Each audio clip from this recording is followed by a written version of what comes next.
ലീഗുകാരെ തെരഞ്ഞെടുപ്പിൽ പരാജയപ്പെടുത്തേണ്ടത് അനിവാര്യമാണെന്ന് കാന്തപുരം പറഞ്ഞു. ലീഗ് ഭരണത്തിന് അനുകൂലമായി വോട്ട് ചെയ്താൽ അല്ലാഹുവിനോട് തന്നെ സമാധാനം പറയേണ്ടി വരും. മുസ്ലിം ലീഗുകാർ അല്ലാഹുവിൻ്റെ മതത്തിന് എതിരാണ്. ഈ ഒരൊറ്റ കാരണം കൊണ്ട് മാത്രമാണ് ദീനിനെ സേവിക്കുന്ന ഉലമാക്കൾ മുസ്ലിം ലീഗിനെ എതിർക്കാൻ സമയം കണ്ടെത്തുന്നത്. ലീഗുകാർ ബുദ്ധി പണയം വെച്ചിരിക്കുകയാണ്. അതുകൊണ്ട് ലീഗ് കോമരങ്ങളെ തെരഞ്ഞെടുപ്പിൽ തകർക്കണം. മുസ്ലിംകളെ കൊന്നൊടുക്കുന്ന രാഷ്ട്രീയക്കാരെയല്ല വേണ്ടത്. മുസ്ലിംകളെ കൊന്നൊടുക്കുന്ന രാഷ്ട്രീയക്കാരല്ല വേണ്ടത്. ഇസ്ലാം മതത്തിനും പ്രവാചകനുമെതിരെ പ്രവർത്തിച്ച അബ്രാഹത്തിനെ പരാജയപ്പെടുത്തിയ പോലെ തെരഞ്ഞെടുപ്പിൽ ലീഗ് സ്ഥാനാർത്ഥികളെ പരാജയപ്പെടുത്തണമെന്ന് കാന്തപുരം ആഹ്വാനം ചെയ്തു. മാതൃഭൂമി 1989 നവംബർ 18 ശനി. ഇതേ ആശയം തന്നെ ഇന്നും. അന്ന് പിരിഞ്ഞുപോയ കാലം മുതൽ ഇന്ന് വരെ ഇതേ ആശയത്തിലാണ് അയാൾ നിലനിൽക്കുന്നത്. ഇന്ന് ആ ആശയമൊക്കെ തമർന്ന് തമ്പുരുളായിപ്പോയി.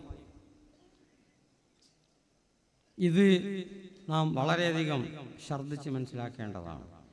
പിന്നെ ഒരു കാര്യം കൂടി ഉണർത്താൻ വേണ്ടി എന്നോട് പല ആളും പറഞ്ഞ് ഞാനതൊന്ന് ഉണർത്തുക. ഇങ്ങനെയുള്ള ഈ കാന്തപുരം വിഭാഗം അയാൾ പറഞ്ഞ വിഷയങ്ങൾ ഒന്നായിട്ട് പറയണത് നേരം കിട്ടൂല.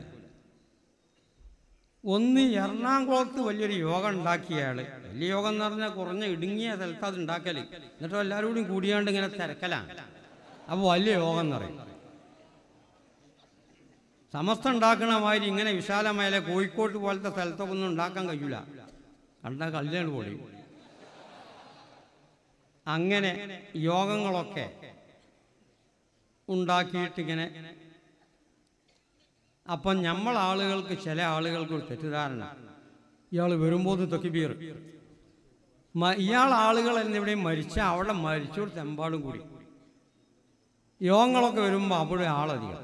ഇത് ഈ തക്ബീർ കുട്ടികളും ഈ മരിച്ചോടത്ത് വരുന്നോലും ഈ യോഗത്തിനൊക്കെ ഒന്ന് തന്നെയാന്ന് പെട്ടെന്ന് മനസ്സിലാവില്ല. ഒരു പോയാലും പോയി വരലാണ്. അങ്ങനെ നമ്മളെ ചില ലീഗിൻ്റെ ആളുകൾക്ക്, പ്രത്യേകിച്ചും പല ആളുകൾ എന്നെ ഉപദേശിച്ചു, ഇത് കുഴപ്പമുണ്ട് തീരെ, അതുകൊണ്ടാണ് ഉപദേശിക്കുന്നത്. ലീഗിൻ്റെ ചില നേതാക്കന്മാർ ഇയാളങ്ങനെ താങ്ങി നടക്കണം. എന്താ ഇതിൻ്റെ ആവശ്യം എന്ന് മനസ്സിലാവണില്ല. മനസ്സിലായാൽ നമുക്ക് നോക്കാലോ. ബഹുമാനപ്പെട്ട ആ എറണാകുളം യോഗത്തിൻ്റെ അന്ന് ബഹുമാനപ്പെട്ട നമ്മുടെ നേതാവ്, ബഹുമാനപ്പെട്ട സയ്യിദ് മുഹമ്മദ് അലി ശിഹാബ് തങ്ങൾ പ്രഖ്യാപിച്ചു, ലീഗുകാരും ആ യോഗത്തിന് പോകരുത്. അപ്പൊ ഇയാൾ പറഞ്ഞത്, എഴുതിയതും ഒക്കെ ഇപ്പോൾ റെക്കോർഡുണ്ട്.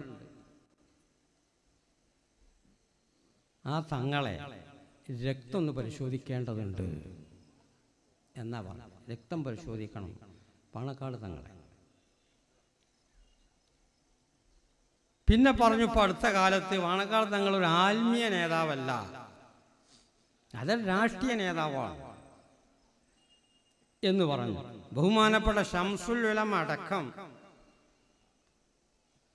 ആത്മീയ നേതാവാണെന്ന് സമ്മതിച്ച കാരണം മഹാനായ ഇ കെ അസം മുസ്ലിയാർ മരണപ്പെട്ടു. പെരുത്ത് ജനം അവിടെ കൂടി. ജ്യേഷ്ഠൻ തന്നെ ലോകമഹാപണ്ഡിതനാണ് ശംസുൽ ഉലമ. പിന്നെ പല ആളുകളും അയാളായിട്ട് ബന്ധപ്പെട്ട വലിയ ആൾ ബാക്കിയുള്ളവരൊക്കെ ഉണ്ട്. അങ്ങനെ നിൽക്കുന്നതിൻ്റെ ഇടയിലാണ്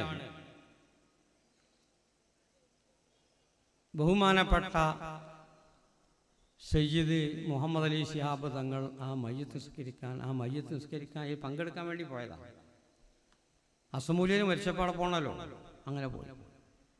അപ്പം ശിഹാബ് തങ്ങൾ വരേണ്ടത് കണ്ടപ്പം ശംസുൽ ഉലമ വളരെ ബഹുമാനിച്ച് മുന്നിച്ച് ജ്യേഷ്ഠന്മാരോടൊക്കെ പറഞ്ഞ്, മൂപ്പരാ മയ്യത്ത് നിസ്കരിക്കണ്ടേ, നിങ്ങളാരും നിസ്കരിക്കണ്ട, ഞാൻ നിസ്കരിച്ചു.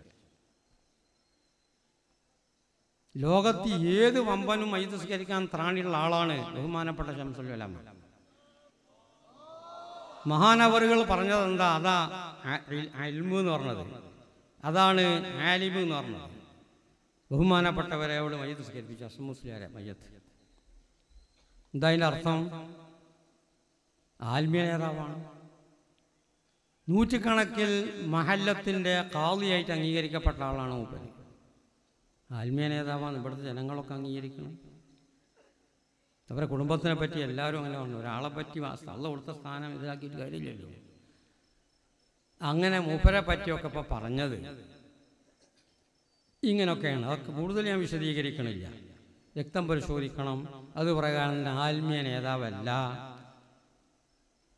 ഇങ്ങനെയൊക്കെ ഈ മൂപ്പരവറുകളെ പറ്റി പറയുന്ന അത് പ്രകാരം തന്നെ ഈ നിലക്ക് ദീനിനോട് വളരെയധികം ലീഗിനോട് വലിയ എതിർപ്പ് കാണിക്കുന്ന, ഏത് രംഗത്തും ഏത് സമയത്തും ജന്മനാ ലീഗ് വിരോധിയായ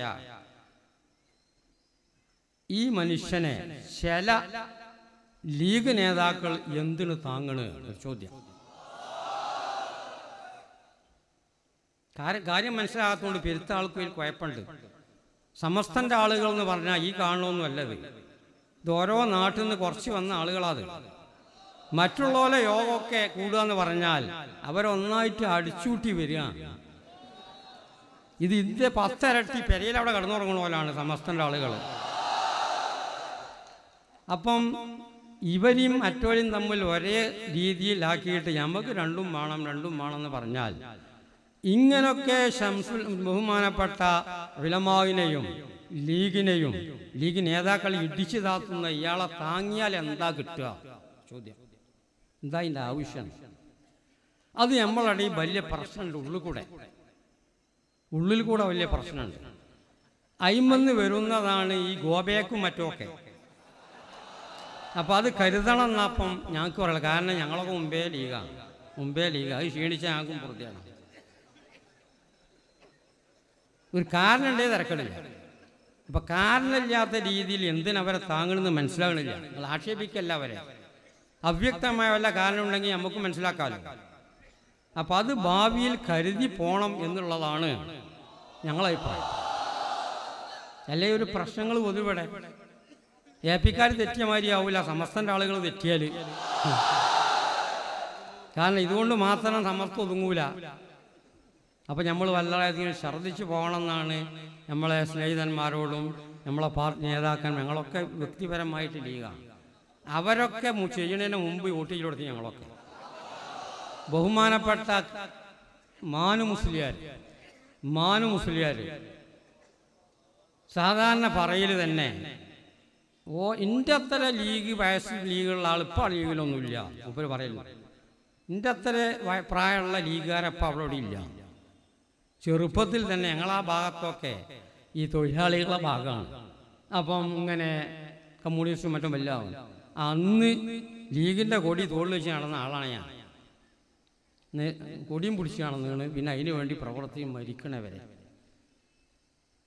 മരണപ്പെടുന്നതിൻ്റെ അല്പം മുമ്പ് എനിക്ക് കുറച്ചൊക്കെ പറയാണ്ട് ഞാൻ കുറച്ച് പറയുന്ന അറിയണോട് അതിതാ. അപ്പം പല നേതാക്കന്മാരുടെ അടിയിൽ ഇങ്ങനെ ഒരു പ്രശ്നമുണ്ട്, അത് നമ്മൾ കരുതണം എന്നപ്പം നമ്മൾ ആക്ഷേപിക്കല്ല. നമുക്ക് ഗുണം കിട്ടാതെ നമ്മൾ എതിർക്കണി, നമ്മളെ പരാജയപ്പെടുത്താൻ വേണ്ടി മൗലൂദും മാലിയും സ്വലാത്തും ഇങ്ങനെയൊക്കെ നടക്കുന്നവരെ ബൈത്തല കൂടിയിട്ട് എന്താ കിട്ടുക എന്ന് മനസ്സിലാകണില്ല. അതുകൊണ്ടാണ്